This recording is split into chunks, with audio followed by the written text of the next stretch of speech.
This edition of Monocle on Saturday was first broadcast on the 4th of October 2025.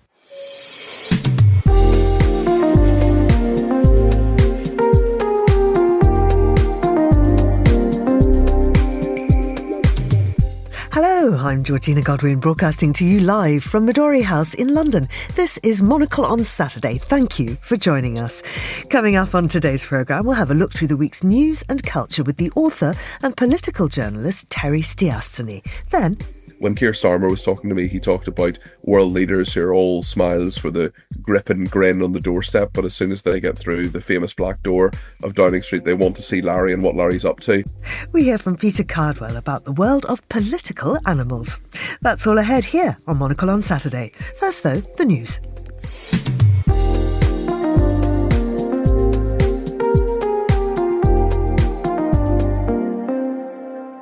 US President Donald Trump has told Israel to immediately stop bombing Gaza after Hamas agreed to release hostages and accept some other terms in a US plan to end the war. But many issues such as disarmament appear unresolved. Israeli Prime Minister Benjamin Netanyahu's office said Israel was preparing for an immediate implementation of the first stage of Trump's Gaza plan for the release of Israeli hostages following Hamas's response. Sanae Takaichi has been elected to lead Japan's ruling Liberal Democratic Party today. This means she's likely to be Japan's first female Prime Minister. The former Internal Affairs Minister, a conservative nationalist with an expansionary agenda, is expected to replace Prime Minister Shigeru Ishiba since the LDP is the largest in Parliament. And both runways at Munich airport were closed on Friday evening for the second time in less than 24 hours after drones were sighted, leading to dozens of flights being diverted or cancelled and stranding some 6,500 passengers, authorities said. The airport will gradually resume operations today. Hello and welcome to Monocle on Saturday. I'm Georgina Godwin and with me in the studio is the author and political journalist Terry Stiastany. Hello. Hello.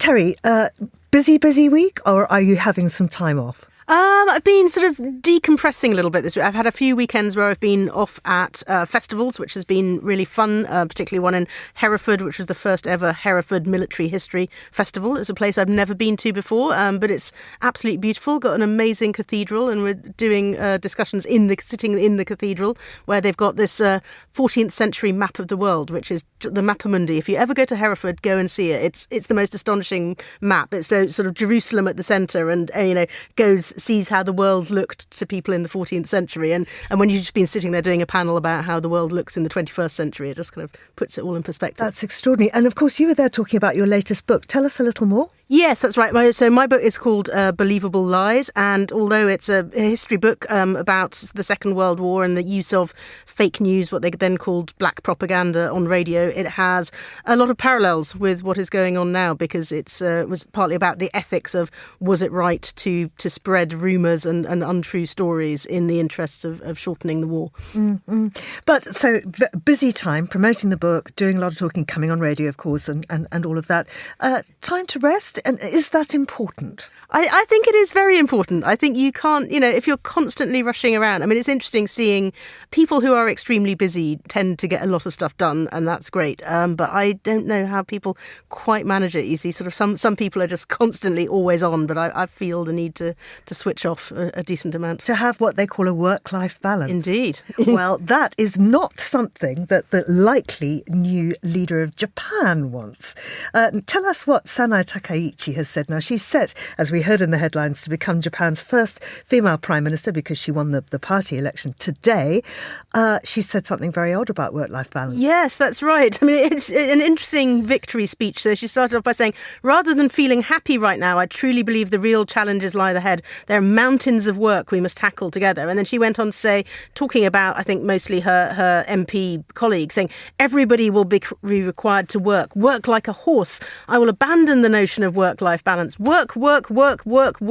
That is what I will do. I sincerely ask each and every one of you to work tirelessly in your respective fields for the sake of Japan and to rebuild the LDP. And I just think that's really interesting. I think this is obviously primarily a message to her party and her fellow MPs rather than to the country. But I think particularly in a country like Japan, where, overwork is quite a concept, it's quite a thing that people already suffer from, I'm not sure that's going to be, the most welcome of messages. But I do wonder that if, as the first female leader of the LDP and probably Japan's first female prime minister, that she feels the need to show that she is going to work harder than everybody else. Because I think, if she's trying to be accepted as a new leader, maybe she can't say, well, I'm going to take it easy, clock off on the weekends. She has to go that bit further. But I mean, she's pretty conservative. She's long opposed legislation allowing women to keep their maiden names after marrying. She says that's against tradition.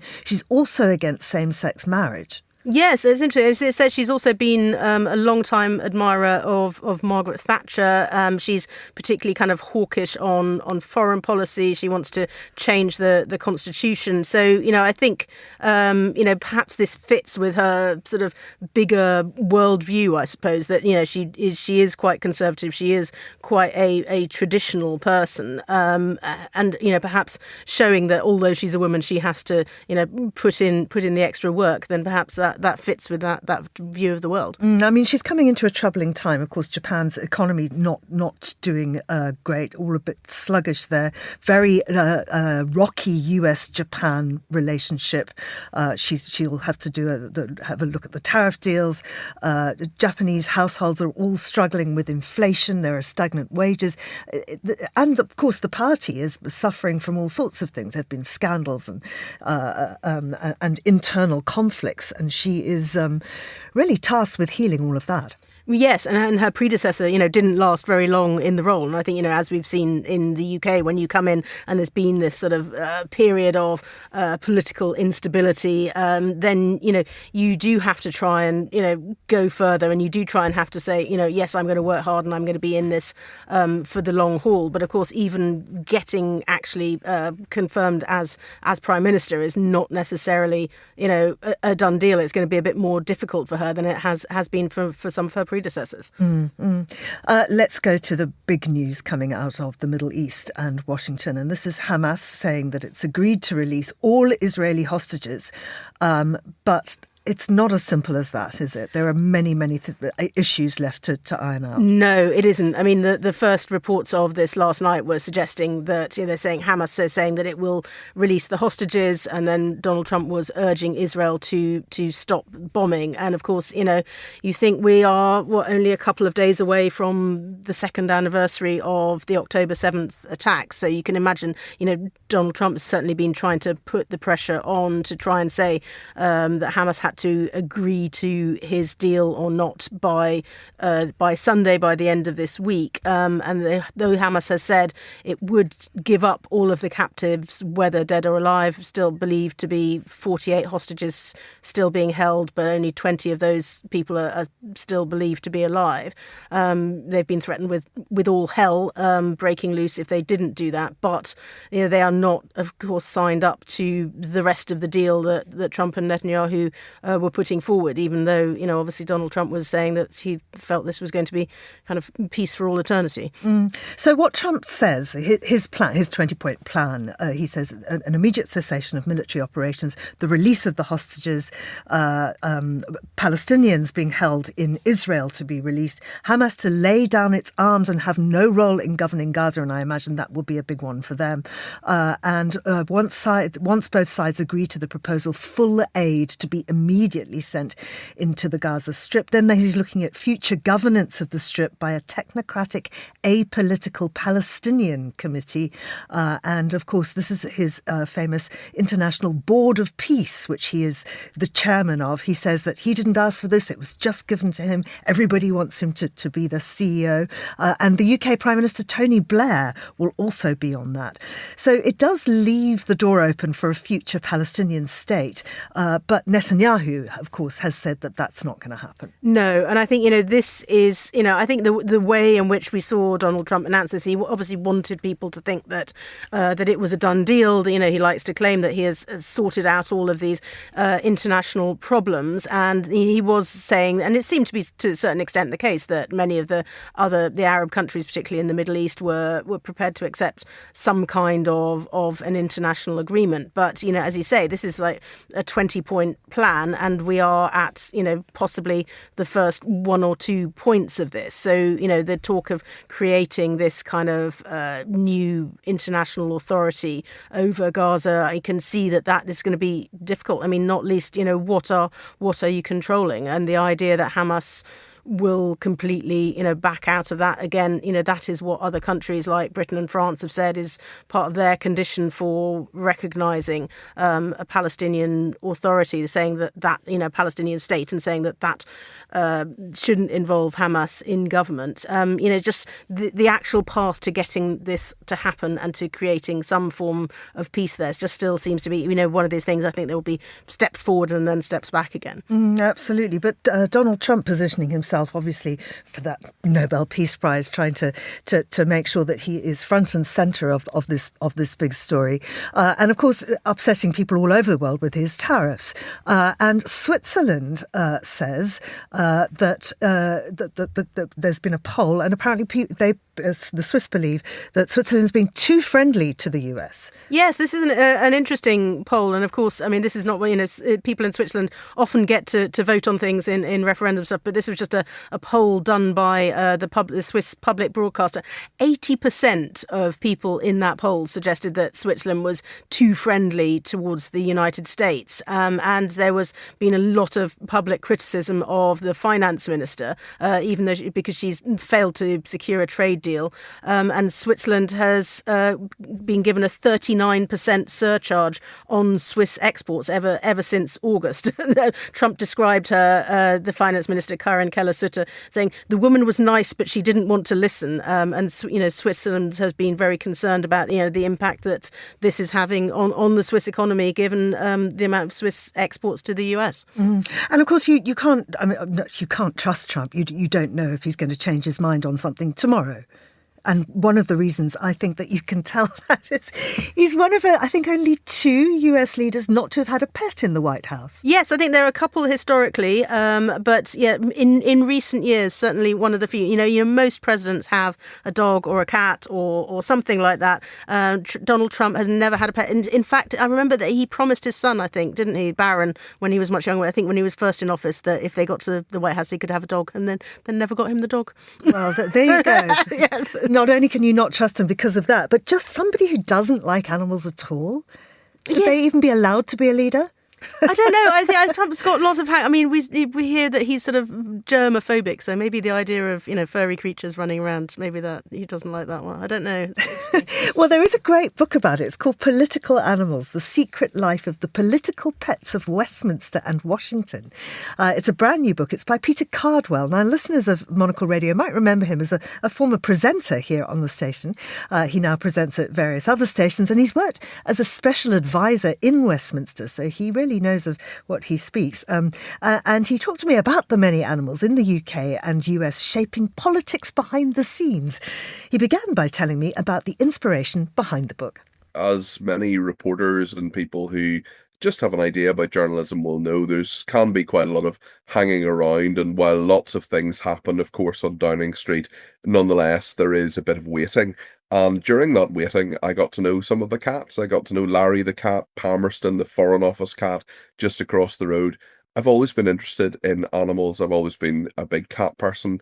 I've always been interested in the history and where they come from. And there's a very, very rich history of animals in the UK, in the United States, and around the world in regards to how they're used politically, how popular they are, and how they can be much more popular, more so than the politicians that are their supposed masters.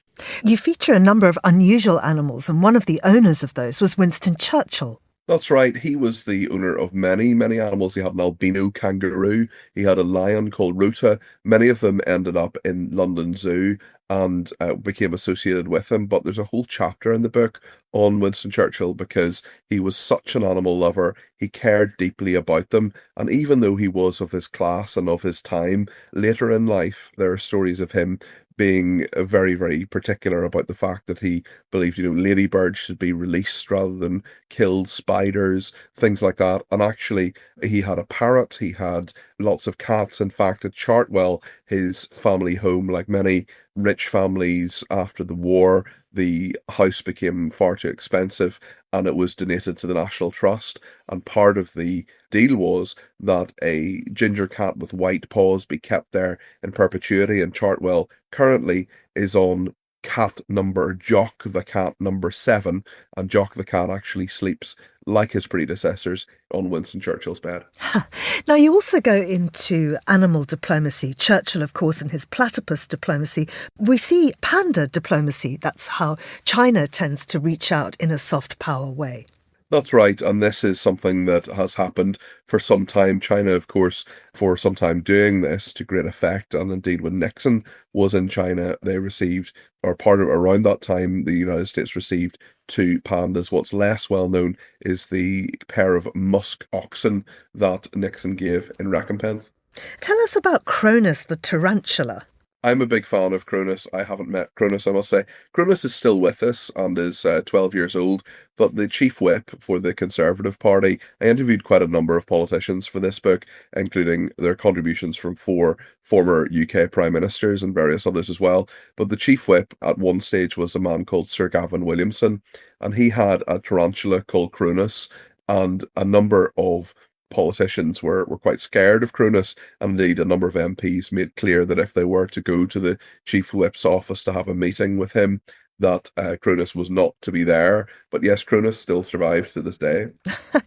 You say you interviewed some prime ministers. Rishi Sunak, I know his dog was called Nova. Boris Johnson, now his dog Dylan, was constantly making headlines. What did Johnson say about the quite badly behaved pooch?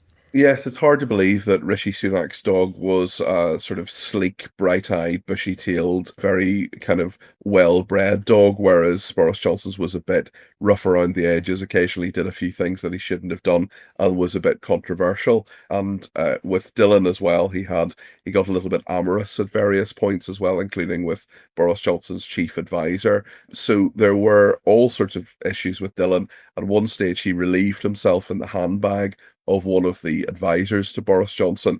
I tackled Boris Johnson about this and said, surely you can't just have your dog going around peeing in handbags. And he said, well, what's a bit of urination between friends? In my experience, women have all sorts of things in their handbags. So he was unrepentant, much like Dylan.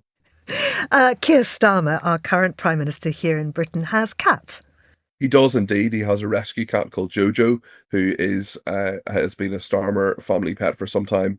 Actually, a lot of what I find interesting about politics is the people around politicians.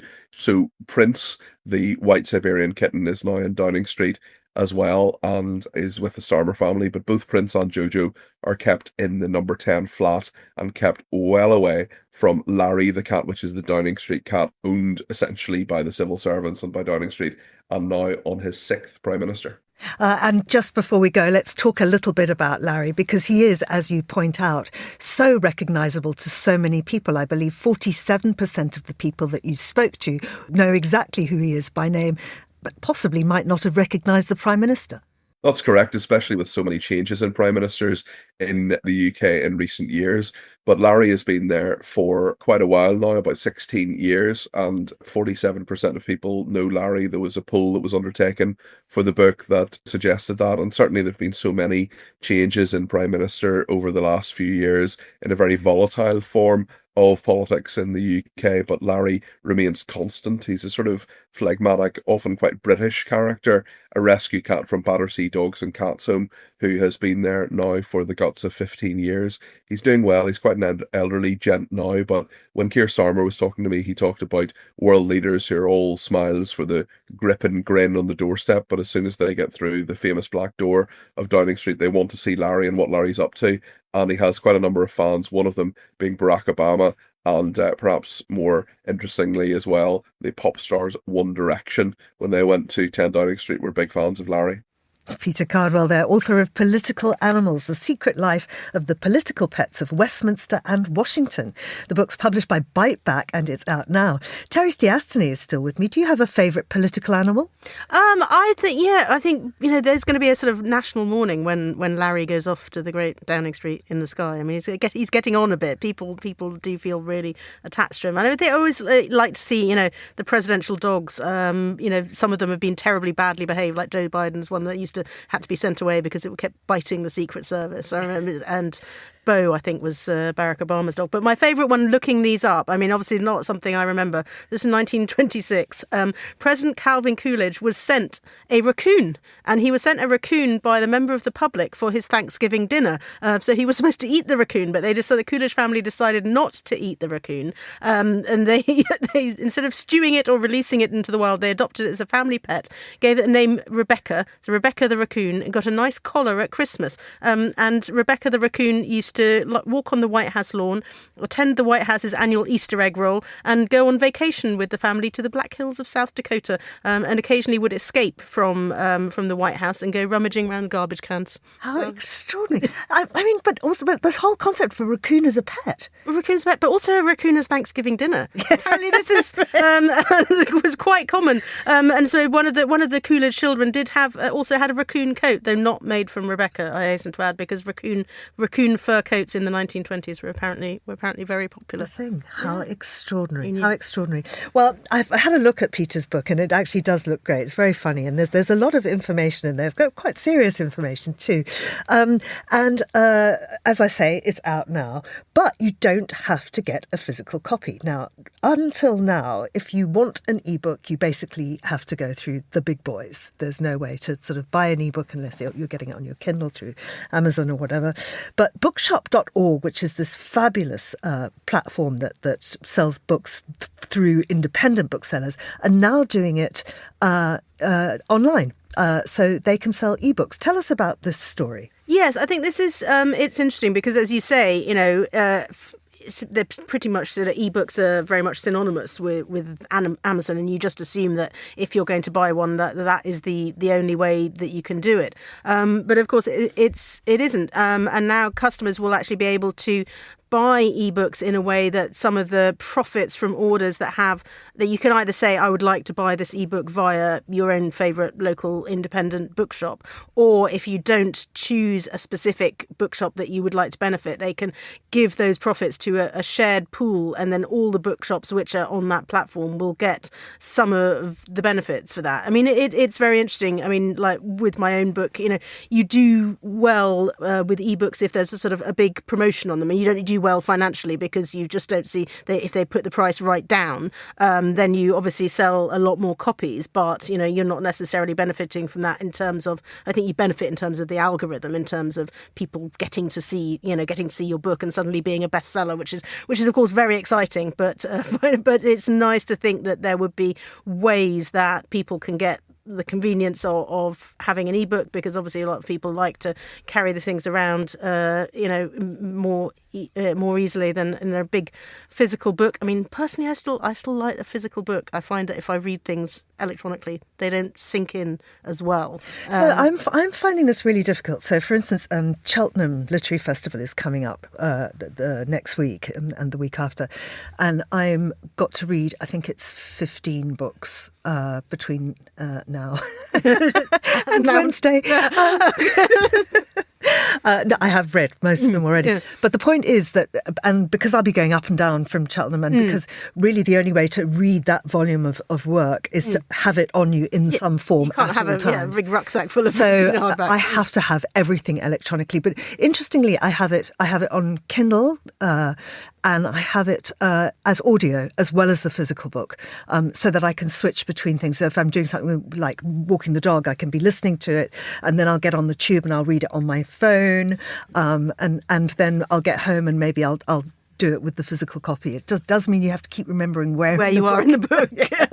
and then I take them with me for the actual session, because the only books I ever keep, it's so specific, my bookshelf only has in it, apart from old Shakespeare or whatever, books signed by the author within 5 minutes of our interview concluding.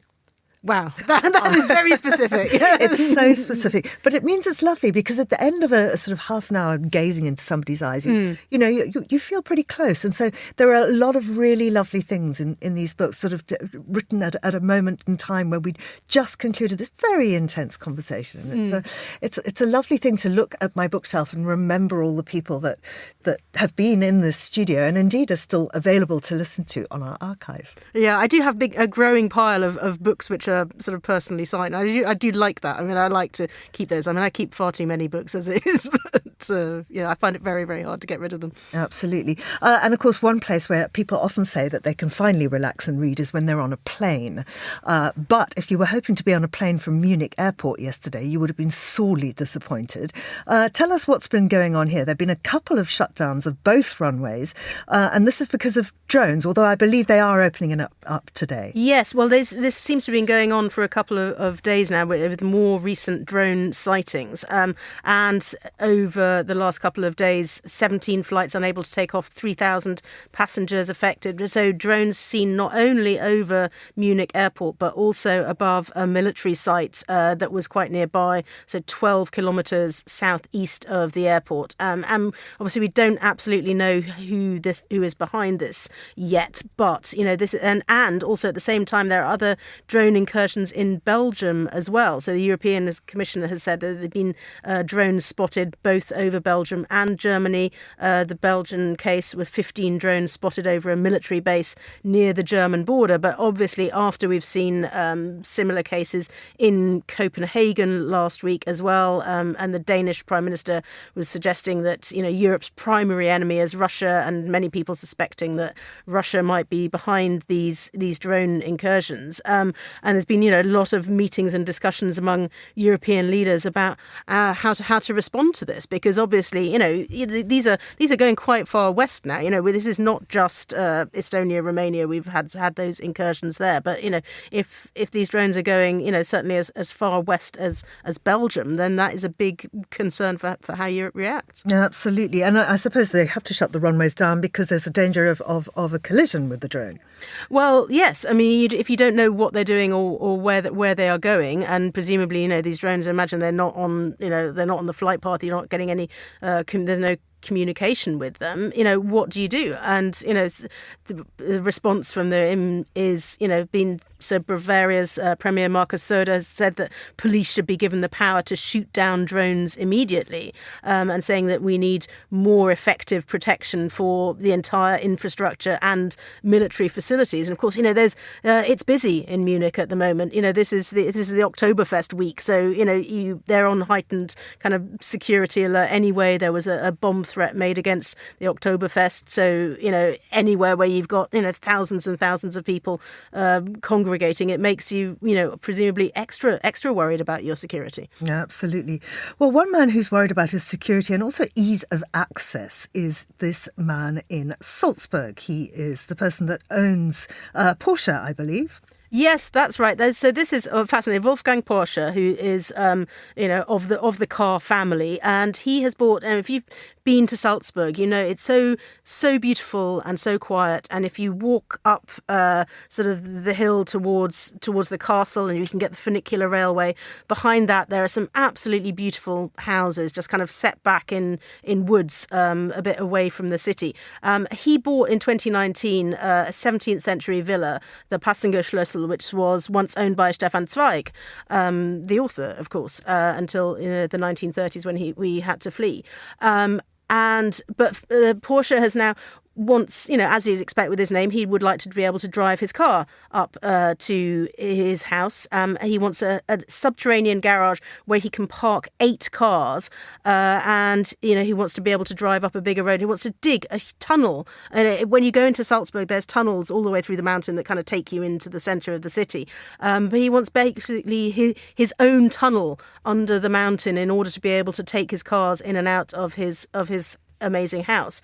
And interestingly, this has caused huge controversy now in Salzburg. So the Greens are saying that this is appalling, that a private person would be allowed to hollow out the mountain for his own gain. But however, the new mayor of Salzburg, who coincidentally or not worked for Porsche for 27 years and used to sit on the board of the holding company, says, no, this is fine. No one will have to see the tunnel or even be aware that it's there. Whether the tunnel is in keeping with the times and morally justifiable is for others to judge. Well, I mean, it's interesting, isn't it? I mean, if he's going to pay for it himself, it's not going to bother anyone. What's the harm? Well, but I think, Salzburg, it has got these tunnels, but I just think it's I'm not that sympathetic to it because that area it's so beautiful and calm. And one of the lovely things about Salzburg is that, it's quite a quiet city and you can walk out of the city within a few minutes and be on top of a mountain where it is really peaceful. And I think, spoiling that with, cars. I mean, some people are saying, well, it means the cars aren't driving on the road. So if they're in the tunnel, it's better. But I just think it's not quite in keeping with the feeling of the city. I've only been there once. And of course, it always reminds you of the Sound of Music, doesn't it? Yes, absolutely. I mean, yes, you walk around and it's quite hard to sort of not jump up and down and sing. In fact, it was Julie Andrews' birthday this week, I saw. Yes, I think she's she was 90. 90. Yeah. Yes. Amazing. Seems to be still going strong. So, Absolutely. Yeah. Well, happy birthday to Julie Andrews. And that's it from us. Terry, thank you very much indeed. And thanks also to our producer and studio engineer, Mariella Bevan. Monocle on Saturday will return at the same time next weekend. I'm Georgina Godwin. Thanks for listening.